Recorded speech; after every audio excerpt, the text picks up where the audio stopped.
السلام علیکم۔ حضرت عائشہ رضی اللہ تعالیٰ عنہ روایت فرماتی ہیں کہ ایک مرتبہ ماہ رمضان میں حضور اقدس صلی اللہ تعالیٰ علیہ وسلم نے آخری عشرے میں اعتکاف کرنے کا ارادہ فرمایا۔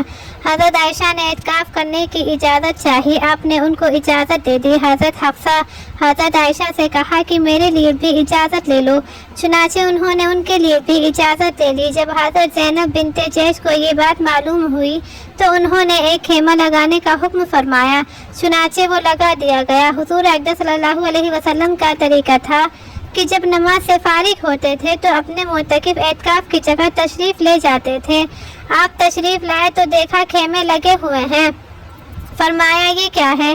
حاضرین نے عرض کیا یہ عائشہ اور حفصہ اور زینب کے خیمے ہیں۔ فرمایا کیا انہوں نے اس کے ذریعے نیکی کا ارادہ کیا ہے؟ میں اعتکاف نہیں کرتا، چنانچہ آپ نے ارادہ بدل دیا۔ پھر جب عید کا مہینہ آیا اس میں 10 دن کا اعتکاف فرمایا۔ حضرت عائشہ، حضرت حفصہ، حضرت زینب تینوں حضور اقدس صلی اللہ علیہ وسلم کی ازواج مطہرات تھیں۔ مذکور بالا حدیث سے معلوم ہوا کہ زمانہ نبوت کی خواتین خصوصاً حضور اقدس صلی اللہ علیہ وسلم کی پاک بیویوں کو عبادت کا خاص ذوق تھا۔ مقابلے کا اگر جذبہ تھا تو دین میں آگے بڑھنے کا تھا۔ دنیا کی چیزوں کی رغبت نہ تھی اور اسباب دنیا جمع کرنے کا ان کے یہاں نہ اہتمام تھا، نہ اس میں مقابلہ کرنے کا تصور تھا۔ حضور اقدس صلی اللہ علیہ وسلم نے اعتکاف کرنے کا ارادہ فرمایا تو آپ کی بیویاں بھی اس کے لیے تیار ہو گئیں اور اپنے اپنے خیمے اعتکاف کرنے کے لیے لگوا دیے۔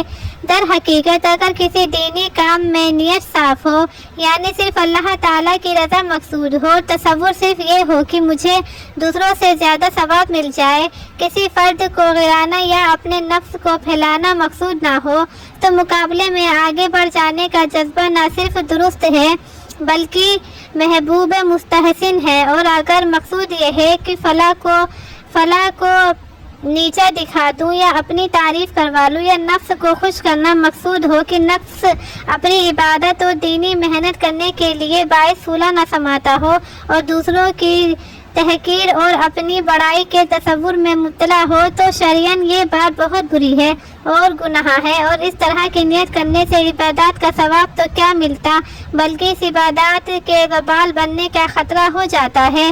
عبادت گزاروں کو ہر وقت اپنے جذبات کا احتساب کرتے رہنا چاہیے کہ اللہ کی رضا مقصود ہے یا اور کوئی مقصد ہے۔ کہیں یہ جذبہ تو نہیں کہ اپنی تعریف ہو اور نفس عبادت کی کثرت پر مغرور ہو جائے اور اپنے اعمال کا اس طرح جائزہ نہ لے تو نفس و شیطان عبادت گزار کا ناس کر کے رکھ دیتے ہیں۔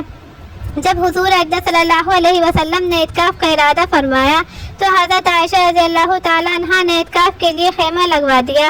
دوسری بیویوں نے بھی یہی کیا۔ حضرت صلی اللہ علیہ وسلم نے یہ منظر دیکھا، گویا ایسا محسوس ہوا کہ ان کے آپس میں مقابلے کی جو شان ہے کہیں اس میں نفس کا حصہ تو نہیں ہے، لہٰذا آپ نے سوال کے انداز میں تنبیہ فرمائی اور فرمایا کیا انہوں نے نیکی کا ارادہ کیا ہے یا اس کے سوا کچھ اور مقصد ہے؟ پھر ان کو مزید تنبیہ فرمانے کے لیے خود اعتکاف کرنے کا ارادہ چھوڑ دیا اور اس کے بجائے عید کے مہینے میں اعتکاف فرمایا۔